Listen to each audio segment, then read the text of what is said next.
Хайырлы иртә, Татарстан дәүләт телевидениесенең яңалыклар чыгарылышын башлыйбыз. Студияда Гөлназ Ибрахимова безнең бүгенге программада. Елның төп вакыйгасы Россия президентының 2030 елга кадәр дәвам итәчәк үз вазифасына керү тантанасы булды. Соран яз синоптиклар көннәр әле жылытуга таба бармый дип кисәтә.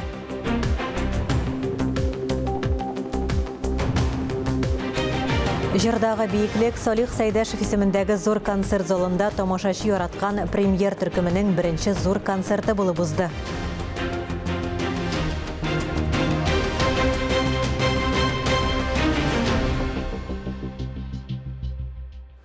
Бүген 8 май көнне 5-6 градуска кадәр җылы булыр дип көтелә. Көндез болытлы һава урыны белән яңгыр явуы ихтимал. Җил көньяк, көнбатыштан уртача тизлектә. Елның төп сәяси вакыйгасы Россия президенты инаугурациясе тантанасы узды. Владимир Путин Россия президенты вазифасына керде. Бу постны ул 2030 елга кадәр биләячәк. Үзенең инаугурация чыгышында президент россиялеләргә ышаныч өчен рәхмәт белдерде һәм алга табада ил позицияләрен ныгытырга вәгъдә итте.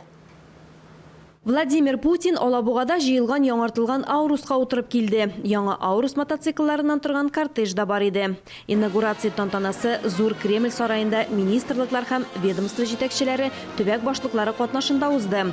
Алар арасында Татарстан Республикасы рәисе Рөстәм Миңнеханов та бар иде. Бу вазифага керешүнең 5-нче тантанасы һәм алар барысы да 7 майда узган. Владимир Путин Конституция суды рәисе катнашында илнең төп законын тотып, ант сүзләрен әйтте. Клянусь при осуществлении полномочий президента Российской Федерации уважать и охранять права и свободы человека и гражданина, соблюдать и защищать Конституцию Российской Федерации, защищать суверенитет и независимость, безопасность и целостность государства, верно служить народу. Оннан соң президент кыска мөрәҗәгать белән чыгыш ясады. Ул Россиягә хезмәт итүне бик зур бурыч дип саный. Киләчәктә дә халыкның мәнфәгатьләре һәм иминлеге аның өчен барысыннан да өстен булачагын белдерде. Сайлауда Россия гражданнары илнең дөрес юлда икәнен раслады. Моны Татарстан Республикасы Дәүләт Советы депутаты Игорь Бикеев та билгеләп үтте. Он видит свое предназначение в служении стране, в служении народу.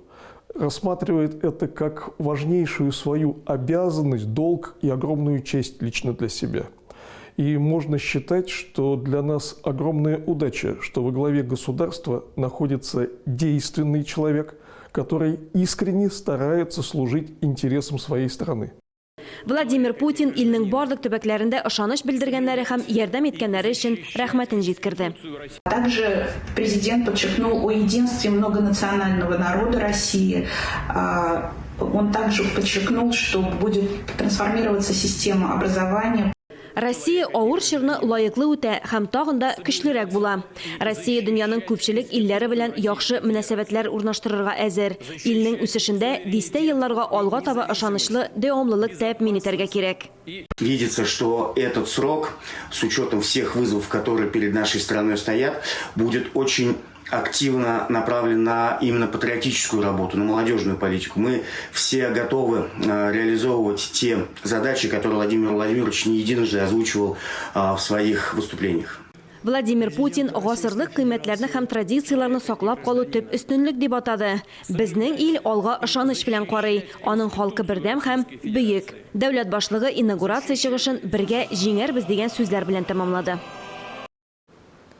Федераль әһәмияткә ия Шәле Баулы автомобиль юлы киселешендә транспорт чишелешен ачу тантанасы узды. Юл үткәргечнең озынлыгы 38 километрга якын. Яшел Үзән заводында бір юлы 2 судныны суга төшерү тантанасы узды. Патруль корабльга Россиянең хәрби диңгез флоты башлыгы буйрыгы белән Виктор Великий исеме бирелде. Аның бурычы территориаль суларны саклау, диңгез һәлакәтләрендә зыян күрүчеләргә ярдәм күрсәтү. Шулай ук бу корабль экологик мониторинг үткәрергә, корабльләрне хәрби диңгез базаларын сакларга, сугыш вакытында дошман һөҗүме турында кисәтергә мөмкин. Икенче судны Тайфун исемен алган кече ракета ракета кораблі. Аны 3-нче ранг корабльләренә кертәләр. Алар якындагы диңгез зонасында хәрби хәрәкәтләр алып бару һәм тыныч вакытта бурычларын үтәүдә катнашу. Салих Сәйдәшев исемендәге зур концертлар залында премьер вокаль төркеменең беренче зур концерты булып узды. Татарстанның һәм Башкортстанның атказанган артистлары Руслан Сайфетдинов, Вадим Зәкиев һәм Айгизханов татар, башкорт, рус, итальян, француз җырлары белән халыкара бөтен Россия дәрәҗәсендә чыгыш ясый. Аларга Европа һәм Азия концерт заллары, хәтта Карнеги холлда алкышлаган. Чарада хәбәрчебез Миләүшә Мусина да булып кайтты. Искиткеч трио. Аларга Европа, Азия, Америка тамашачысы алкышлаган. Шуңа да карамастан Казан тамашачысы каршына чыгу алар өчен аеруча дулкынландыргыч. Волнение, безусловно. Но это волнение очень приятное. Дулкынланабыз әлбәттә. Казан тамашачысы ул бик мәдәниятле, таләпчән халык. Программабызда татар халык җырлары, Яхин романслары, Салават Низаметдинов җырлары да бар. Руслан Сайфетдиновның җырларын бөек җырчыбыз Әлфия Авзалова бик ошаткан икән.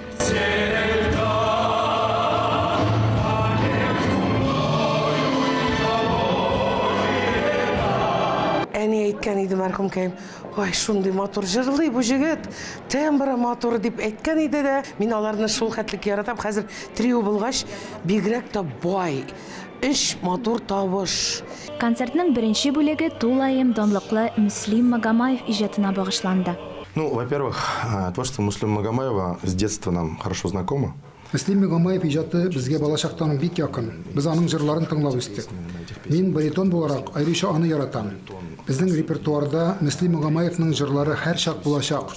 Ильяс Әухадиев исемендәге Казан музыка коллеятының яңа музыка симфоник оркестры Татарстанның халык артисты, дирижер Анна Гөлишәмбәрова җитәкчелегендә. Премьер төркеме белән оркестрның бу икенче тапкыр бергә эшләве беренче концертлары Әлмәттә булган.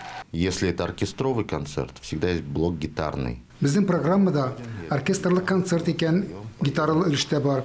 Мин гитара алам һәм без 5-6 җыр башкарабыз. Романслар, шигән романслары, татарча җырлар. Медрәталарны мәсәлән без генә гитарада җырлыйбыз. Башка беркемдә дә ишеткән юк. Тенор, баритон һәм бас баритон. Концерт 3 мәртәбә кичектерелсә дә, 3 гаҗәп тавышлы егетне карарга тулы зал җыелган. Төркемне ихлас яратучы Лилия Мустакыймова чараны булдыру өчен Мәдәният министрлыгына кадәр хат язган. Күптән көттек бу концертны. Ниһаять менә концерт бүген шатланып килдек. Залларга бөтен билетларда сатылган. Премьер төркемен күптән беләм, танышмын, оралашам егетләр белән. Алар инде безнең мәдәниятебезнең бүген көндә алтыннары дип әйтергә була. Миләүшә Мусина, Илдар Галәүетдинов, Татарстан яңалыклары.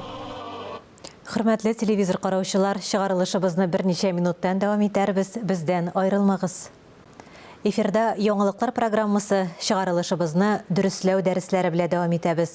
Ул туган телебезне тагын да камилрәк белергә теләүчеләр өчен әзерләнә. Чираттагы дәрестә калькалар турында сөйләшү була. Сәхифәне хезмәттәшем Ания Гыйбадуллина һәм Татарстан Республикасы Фәннәр академиясенең Галимҗан Ибраһимов исемендәге Тел, әдәбият һәм сәнгать институтының лексикография бүлеге мөдире, филология фәннәре кандидаты Ринат Сәфәров алып бара. Исәнмесез, хөрмәтле телевизор караучылар, дөресләү дәресләрен башлыйбыз. Бүгенге чыгарылышыбыз алынма сүзләргә, аның бер кызыклы төренә, калькаларга багышлана. Күбесе сөйләмебезгә шул кадәр җайлашып беткәннәр, хәтта без аларны танып та бетермибез. Калькалар турында хәзер даими белгечебез белән бергәләп сөйләшербез. Исәнмесез, Ринат әфәнде? Исәнмесез, хәерле көн. Еш кына журналистларга, язучыларга бу калька бит, моны кулланмагыз дигән сүзләр ишетергә туры килә. Калькалар турында сүз чыккан вакытта еш кына нишләптер тискәре мөнәсәбәт белдерелә. Янәсе калька ул бит инде ниндидер тулы сүз түгелме, ниндидер җитешеп бетмәгәнме, ниндидер шундый бер кимсетеп карау сизелә. Ләкин мин моның белән килешмәс идем. Бүген мәгълүмат технологияләрен алып карыйкмы, идарә системасын алып карыйкмы, анда бөтен татарча яңгыраган кебек сүзләр дә асылда алар калькалар. Компьютер тышканы дип әйтәбез, нинди тышкан инде ул? Яки анда дәүләт советы дибез, яки суд гаризасы дибез. Алар берсе дә, булар бөтенсе дә калька асылда. Димәк, иң катлаулысы ул кальканы танып алу. Әгәр дә ул барлыкка килгән икән, кулланыла икән, димәк ул безнең телебезгә кирәк.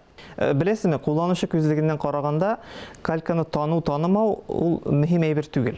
Бу беренче чиратта тел белгечләренә, терминологларга кирәк булырга мөмкин. Мәсәлән, вертолет, парламент, китап, хисап дигән сүзләрне без сүзләрнең алынма булуын без шамалыйбыз, беләбез яки ниндидер хезмәтләрдән карап таный алабыз. Ә калькаларны алай танып булмый. Димәк, калькалар безнең телебезне баеталар да бит әле. Ләкин монда бер үзенчәлекләр бар. Әгәр дә сүз аерым берәмлек турында барса, бер генә сүз турында бара икән, ягъни калька турында бара икән, мин аның ниндидер зарары бар дип әйтә алмыйм. Киресенчә, сез әйткәндәй, менә бу сүзләр безнең телебезне баета һәм бүгенге көндә калькалар, диалектлар белән безнең әдәби телебезнең баету чыганакларыннан берсе. Ләкин үзенчәлек шунда ки, күп кенә очракта безнең сүз тезмәләр калькалаштырыла. Менә шул сүз тезмәләр яки җөмләләр калькалаштырылган вакытта бик зур хаталар җибәрелергә мөмкин. Ягъни төп сүз, төп телнең җөмләсе яки сүз тезмәсе безнең тел шаралары ярдәмендә, ләкин синтаксисы бозылып, сүзләр бәйләнеше бозылып калькалаштырылса, бик сәер әйберләр килеп чыга. Әгәр дә бу сәерлекләр артып китсә, хәтта безнең әдәби телебезнең ниндидер бозылуга һәм зур тайпылышларга китерергә дә мөмкин. Мондый мисаллар да, мондый үрнәкләр дә дөнья телләрендә юк түгел. Бәлки бу шактый кешенең рус телендә фикерләвенә дә бәйледер әле, әйеме? Ни кызганыч, менә бу иң зур сәбәпләрнең берсе булып тора. Сезгә күптән түгел генә булган бер әйберне мисал итеп китерәсем килә. Радиодан тыңлап барганда, иртән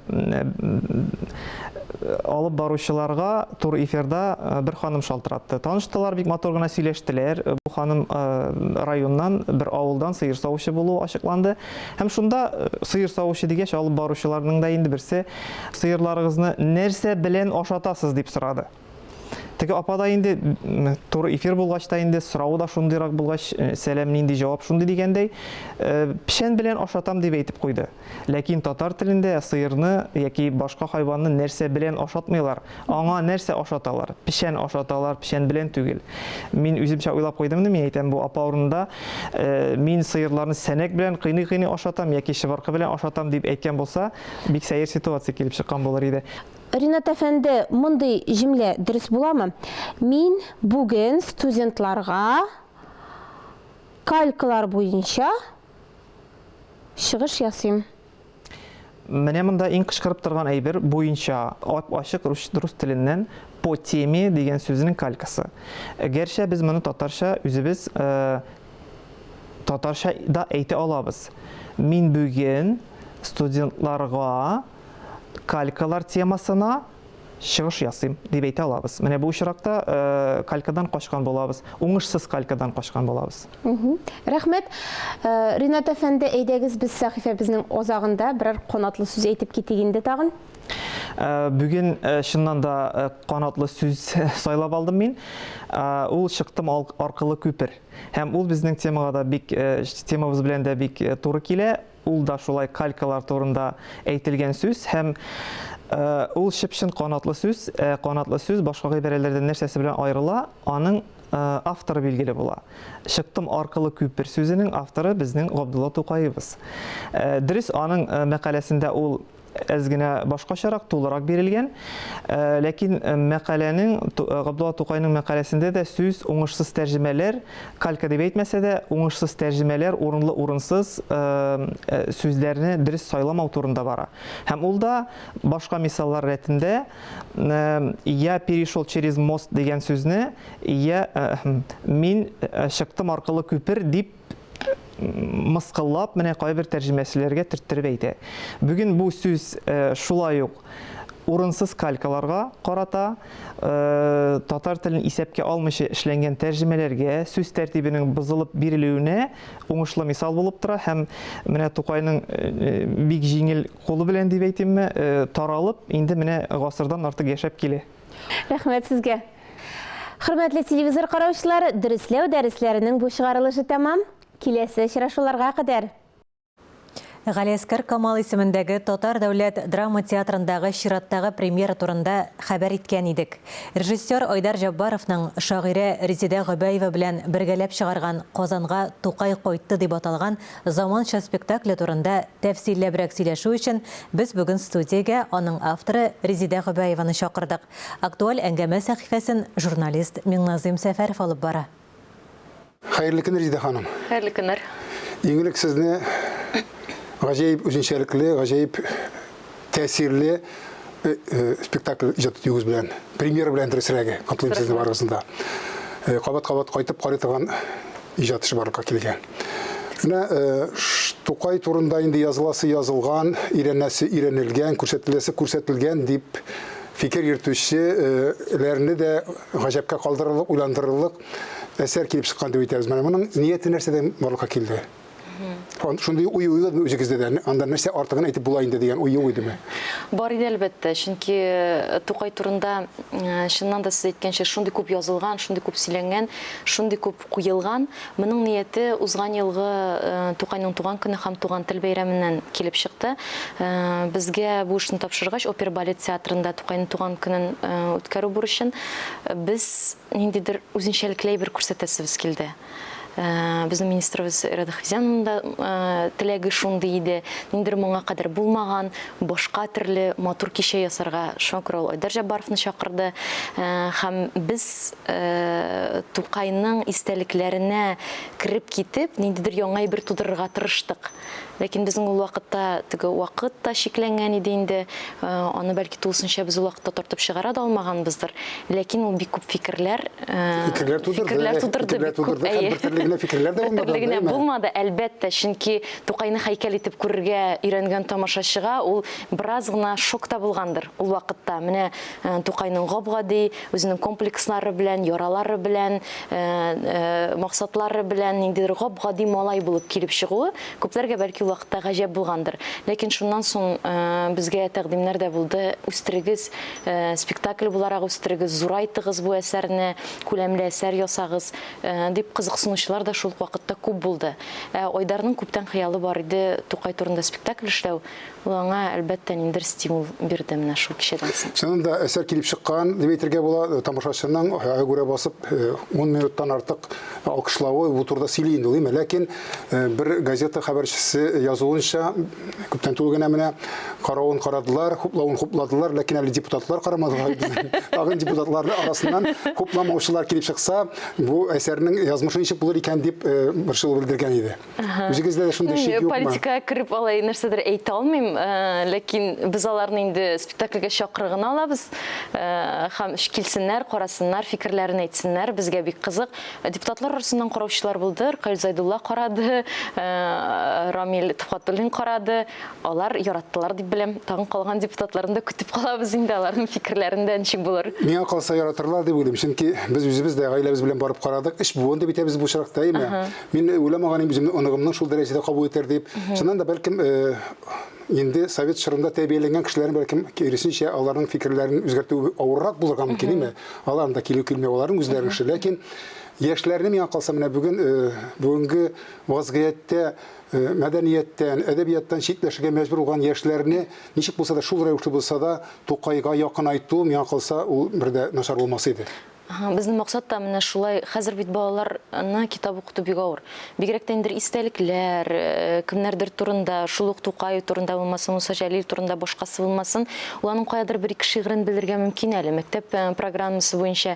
Ләкин истәлекләргә кирип китеп, аны балалар түгел, өлкәннәрнең дә күбесе укымый инде. Без әдәбият дөньясында кайнаган кешеләр әле аны укырга белергә мөмкин. Менә безнең спектакльнең максаты да нәкъ менә шушы буында үзебез безнең шәхесләрне турында шушы буынга сөйләү.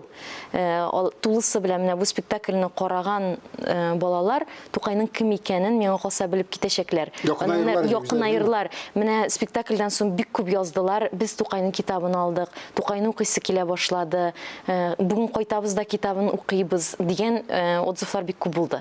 Бу инде безнең максат күпмедер без максатыбызга ирешкәнбез дигән сүз дип уйлыйм. Шуннан да бу чиракта мен исеме тур килә дип уйлыйм, Казанга кайту. Оның Казанга кайту, Казанга кайту, татарға кайту дип әйтергә яны. Чөнки чыннан да без белгән Тукай ул ән шул теге сындагы Казан үзәгендәге бронза сындагы шикелле, артыгы да юк, киме дә юк, китабын тоткан, ул биек, ул кул җитмәс биеклектә.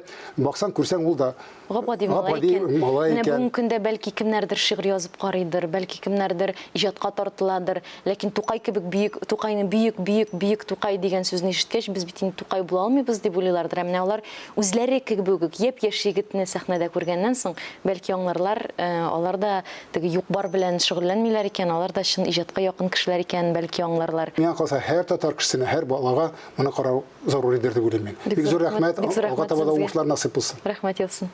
Исәнлектә күрешик. Тәмле тамакларга бәйрәм Казанда янәдән Абхазиядән Камчаткага кадәр ярминкәсе эшли. Анда барлык сый-нигъмәтләрне сатып алганчы татып та карарга мөмкин. Мы вообще из Питера приехали. Очень много зеленого чая, черного. Нам очень понравилось. Шәй янына тау балы, Әрмәнстаннан киптерелгән җимешләр ширбәт хәлдә. Ит яратучыларга гранат сугы кушылган кушы ите, бастурма хамон, тәмле уылдык, омега бай умшак чавыча, башка балыклар. Бәйрәм табыннарын тагын да әмләячәк. Очень вкусное, мало соленое. Бик тәмле. Адыгей, Кубан сырларын, Абхазия, Аджикистан, оштырмәткечләрне, Казанның парк хаус сәүдә үзәгендә Абхазиядән Камчаткага кадәр ярминкәсендә 12 майда кертеп сатып алырга мөмкин. Бүгенге чыгарылышыбыз тәмам. Без яңалыклар иҗат төркеме саубуллашабыз. Үзегезне һәм якыннарыгызны саклагыз, исән, имин булыгыз.